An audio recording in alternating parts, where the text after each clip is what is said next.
Why in Islam the men's give more priority than the women's? Because if we go for the prophets, we have less number of prophet and women's than men's.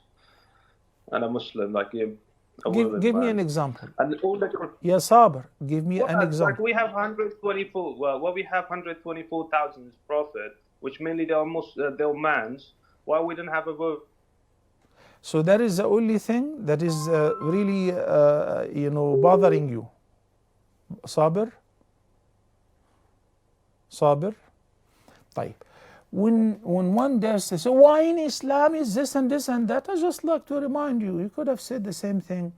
You go to a church and say, how come that all the prophets are male? Because in Christianity, they believe that their God or Son of God or their prophet was Jesus.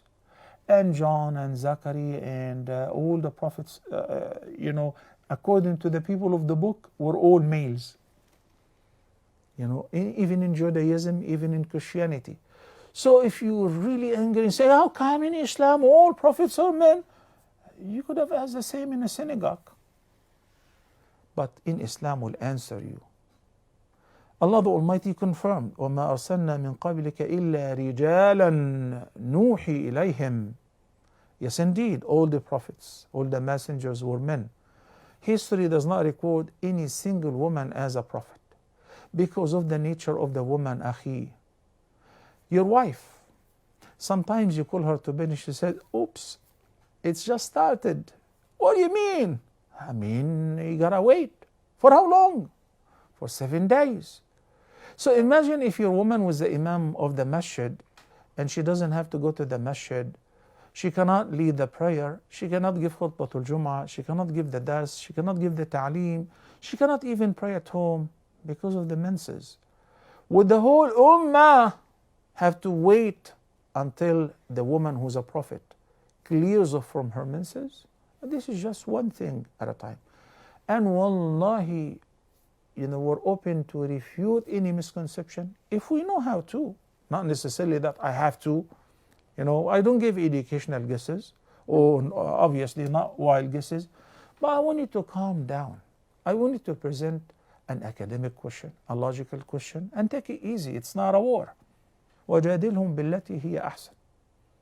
And that's why I say, think, try to go to a church. So how come that God didn't choose a woman to be his daughter, only a son?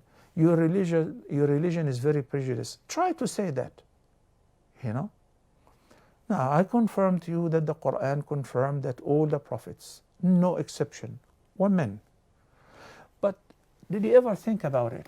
Who gave birth to such prophets? Were women, right?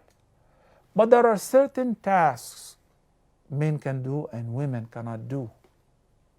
And this is not related to a religion. This is related to biology. This is by nature. And by the end, those who are not happy with the way Allah created them and they tend to change their gender, they go through a series of implications, surgeries, and by the end, many of them take their lives because they cannot tolerate the imbalance that happens in their lives. So we as Muslims are pleased, so pleased with the way that Allah created us, so pleased that Allah has sent all the prophets as men to lead. All the prophets were warriors. They led their people in fights against the perpetrators, the criminals, and the disbelievers. Sah. Whether in Judaism, whether in Christianity, whether in Islam, this is typical. So I want you to imagine that a woman who is having her PMS has to lead a war and direct the army and be alone with the commanders of the army. This is normal. What we're talking about, why did Allah the Almighty choose all the prophets to be men? This is, when you think about it logically, this is normal.